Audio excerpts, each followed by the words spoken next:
Golden Pharaoh அந்த songs நல்லா இருக்கு. அதுக்கோசமே இந்த தேட்டருக்கு வந்தது. இந்த படத்துக்கு வந்தேன். சாக்ஸ் எல்லாம் சூப்பரா இருந்தது. எல்லாமே நல்லா இருந்தது. சொல்லவே முடியல. அந்த ஸ்பேரோ சாங் வந்துட்டு சான்ஸ்லெஸ். அந்த பாட்டுக்காக தான் மெயினா நான் அந்த ஃபிலிமுக்கு வந்தேன்.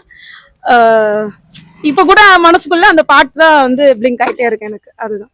சாங்ஸும் நல்லா இருந்துச்சு. ஜிவி பிரகாஷ் சார் மியூசிக் நல்லா போட்டிருந்தாரு. பாட்டு அந்த ஒரு பாட்டுக்காகவே வரலாம் போல. என்ன சாங்? வந்து கோல்டன் ஸ்பேரோ அப்படின்னு சொல்லிட்டு அந்த பாட்டு. என் பாப்பாக்கு வந்து கோல்டன் ஸ்பேரோ பாட்டுனா ரொம்ப பிடிக்கும். அதனாலயே அவள் ஃபர்ஸ்ட் இப்போதான் அந்த மூவிக்கே வரா, தியேட்டருக்கே வரா. செம்மையா என்ஜாய் பண்ணோம். நல்லா இருந்தது. மியூசிக் எப்படி இருந்தது ஜிவி? அது வேற லெவல். ஜிவி பிரகாஷ் எப்பயுமே டாப் தானே. செம்மையா இருந்தது. என்ன பாட்டு பாடுறீங்களா? பாடுங்க.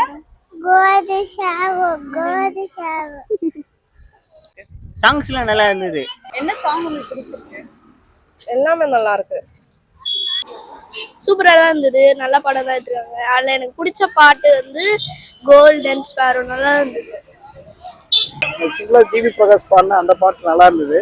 ஸோ அது இல்லாமல் கோல்டன் ஸ்பேரோ அது எல்லாருமே கேட்டது தான்.